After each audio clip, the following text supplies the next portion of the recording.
Olá pessoal! Neste segundo vídeo falando sobre denunciação da lide, nós vamos exaurir essa matéria agora. Lá no vídeo anterior eu já te expliquei o que é, já falei as hipóteses de cabimento. Nós vamos avançar. Pessoal, a denunciação da lide ela é obrigatória? Não, ela não é obrigatória. O máximo que acontecerá se a parte não denunciar na primeira oportunidade que ela tem, vale dizer, o autor na petição inicial, o réu na contestação, haverá apenas a preclusão. Nestes autos não poderá se falar em denunciação. Ora, o direito de regresso poderá ser buscado em uma via autônoma. Uma observação que é necessária ser feita também é que é possível a denunciação sucessiva. É quando você tem mais de uma pessoa dentro da escala dominial que há um vínculo entre a coisa, entre essas disposições onerosas que se deu. Ora, é possível você fazer a denunciação sucessiva. Imagine que o autor está demandando a propriedade de um bem que está lá com o réu. O réu denuncia a lide ao alienante direto, dizendo: juiz, se eu vier a perder este bem, o alienante direto, que aqui agora é o denunciado, irá me reparar. Mas é possível que este alienante direto tenha adquirido o bem de outro antes de passar para o réu. E aí, este alienante poderá denunciar a lide? A resposta é positiva. Ensina-nos o parágrafo 2º do 125 que sim, pode haver esta denunciação. Mas olha, só pode haver uma vez só. Então vamos imaginar aqui, A ajuizou a ação contra B. B denunciou a lide a C. C pode denunciar a D? Pode, pois se eventualmente o B perder para A, C irá reparar B e D reparará C. Mas se existe outra pessoa aqui, pode haver denunciação? Aí não. Admite-se apenas uma denunciação sucessiva. Este cidadão deverá promover então o seu direito de regresso em uma ação autônoma. E uma última observação, pessoal, antes de fazermos a leitura dos parágrafos 1º e 2º do 125, é a seguinte indagação. É possível a denunciação per saltum? Ou seja, é possível que o réu venha e faça a denunciação ao último alienante dessa escala dominial? Negativo. Ele tem que promover a denunciação sobre o alienante direto. Ele não pode pular dentro dessa escala dominial. Tudo bem? É o que nos ensina, portanto, estes parágrafos que agora eu farei a leitura com vocês. Olho na tela. Parágrafo 1º do artigo 125. O direito regressivo será exercido por ação autônoma quando a denunciação da lide for indeferida, deixar de ser promovida ou não for permitida. Parágrafo 2º. Admite-se uma única denunciação sucessiva, promovida pelo denunciado contra seu antecessor imediato na cadeia dominial ou quem seja responsável por indenizá-lo, não podendo o denunciado sucessivo promover nova denunciação, hipótese em que eventual direito de regresso será exercido por ação autônoma. Agora eu vou tratar com você sobre a posição processual do denunciado, pois se a denunciação é feita pelo autor, o denunciado ele pode, primeiro, contestar, dizer: autor, não tenho qualquer vínculo contigo, não existe qualquer direito de regresso aqui entre nós, tá joia? Segundo, ele pode agregar novas demandas, ele pode dizer: autor, você tem razão, e o réu ele ainda tem que suportar em virtude disso. Veja, aqui nós teremos um litisconsórcio ativo, como bem salienta o professor Fred Didier. Faço um parêntese para alertar que o professor Cândido Rangel Dinamarca diz que não haverá o litisconsórcio, pois o que há é uma assistência litisconsorcial.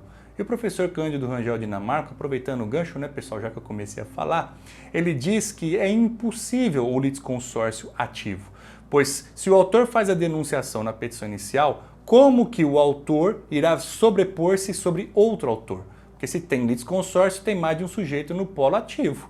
Logo, não tem como o juiz condenar um autor a ressarcir outro autor. Joia? Então fica aqui essa divergência doutrinária para você. E ainda, este denunciado, ele pode se quedar inerte, fica quietinho, não falar nada. Aí nós teremos os efeitos da revelia. Se eventualmente o autor que está fazendo a denunciação perder, for vencido e o sujeito ficou quieto, automaticamente o autor poderá se valer do regresso para lhe ser ressarcido. Tudo bem? Posição processual do denunciado quando o autor faz. Vamos agora avançar, vamos falar da posição processual quando é o réu quem promove a denunciação da lide. E aí, quando o réu promove, é uma situação bem inusitada.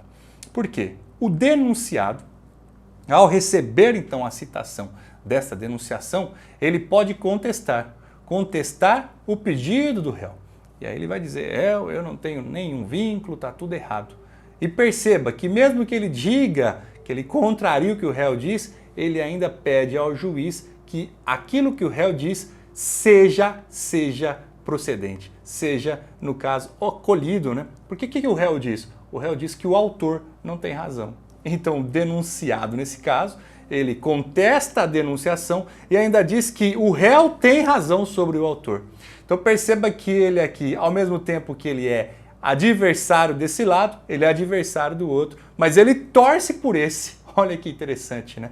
Pois ele leva até o juiz a sua contestação falando eu não devo nada ao réu.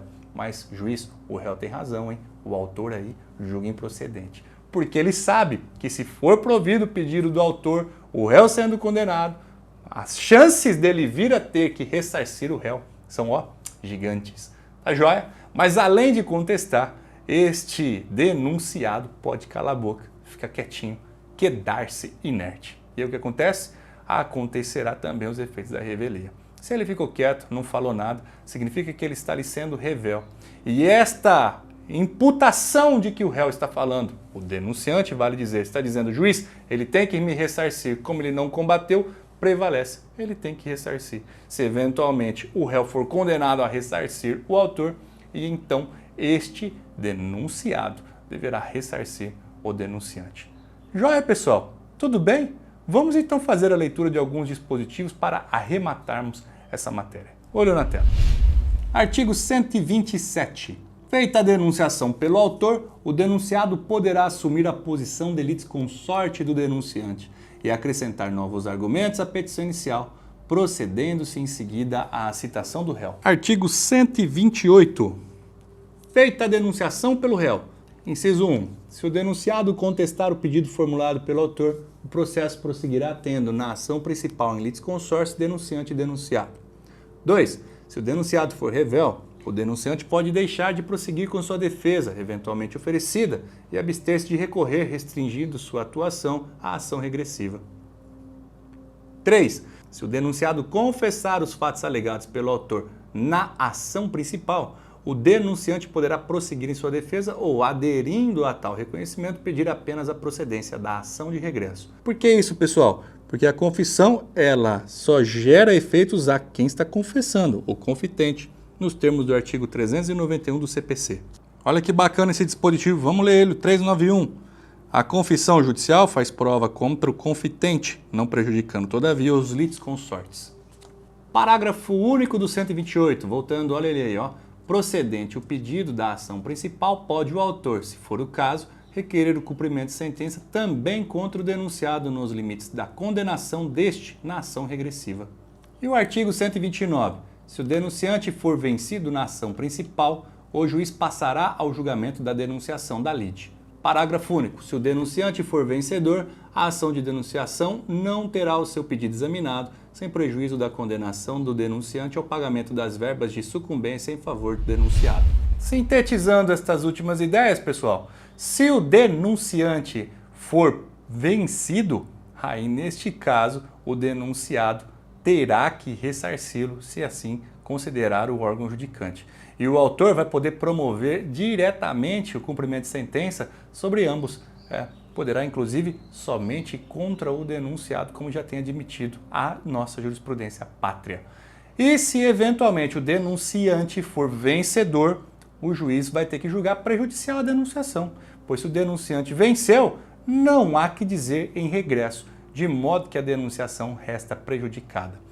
O último detalhezinho, a cereja do bolo que eu quero colocar, está aí na súmula 537 do STJ. Vamos à leitura, olha ela na tela. Em ação de reparação de danos, a seguradora denunciada, se aceitar a denunciação ou contestar o pedido do autor, pode ser condenada direta e solidariamente junto com o segurado ao pagamento da indenização devida à vítima, nos limites contratados na apólice. É isso então, galera. Era isso que eu tinha a conversar contigo sobre denunciação da lide. É uma matéria, eu confesso que eu gosto bastante, denunciação da lide. Bom, e você? Gostou? Se você gostou, deixa o teu like, faça o teu comentário. Ainda, se não é inscrito no canal, se inscreva, ative as notificações e compartilhe com os teus amigos para que melhor possamos incrementar o conhecimento jurídico. Eu vou ficando por aqui, te aguardo então na próxima aula. Até breve!